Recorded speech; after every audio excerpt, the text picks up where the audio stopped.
Balance. Balance your work and life. Don't forget to balance your hormones. You need to balance your chakras. Well, you gotta make sure to eat a balanced diet. Find your inner balance.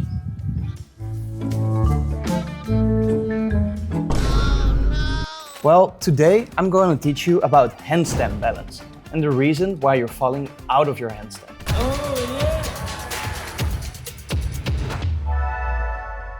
There's a whole industry built on this word.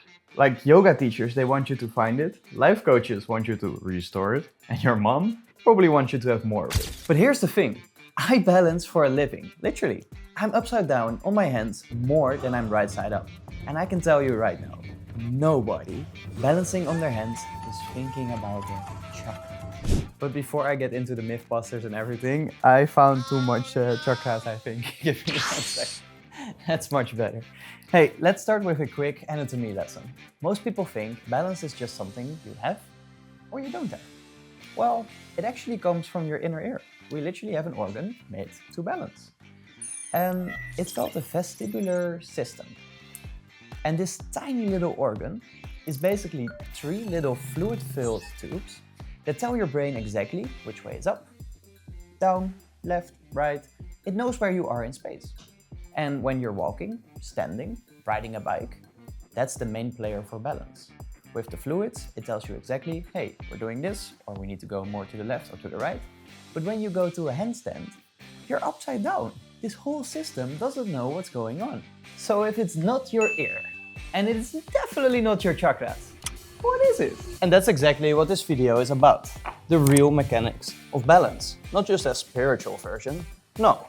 What happens when you're upside down and how to stay in that position. Let's get it. Let's get the first myths out there. Balance does not come from your core, your shoulders, or your legs, or whatever. I mean, look what I can do. I can stand like this, and I can run, and I can go, and I can literally do whatever I want with all those elements. So yes, it helps if you keep everything stable and nice. Not your main focus. Please, bear with me here. You have to understand that the balance comes from your fingers. And it's the same on the feet. Please, stand up right now, get out of your bed. I don't care if it's 3 a.m., just try and feel this, because this is pure knowledge. When we are falling that way, what is now happening? I am pushing my toes into the ground to prevent myself from falling forward. Michael Jackson is the GOAT in this, but look, I can go forward, but I don't fall because my toes prevent me from falling that way. If I fall back, I just lift them, or I bend my knees. I fall, whoa, bend my knees. All right, I did fall there, because falling that way just happens more often than falling that way.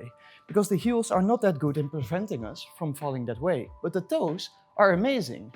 And that's why in a handstand, if I am falling that way, I just push myself back with my fingers. And if I'm falling too far towards the heels, I usually fall. There are some ways to prevent that, but we are already thinking about so many things when we're upside down. How to breathe, how to not get a red head, how to prevent ourselves from falling forward. We're a little bit scared, so many things. So just start with the easy step, the Frogstand. This move, I'm talking about this in many of my videos, this move is so goated. Look, I'm already standing on my hands, and if I now fall forward, what can I do to prevent that? Oh wow, maybe you guessed it. I press the fingers into the ground and then I push myself back. So, what is the difference between this and this? Yeah, there is none. I mean, sure, this one is a little bit harder, but this is still your base. You're making those corrections, and that's so important.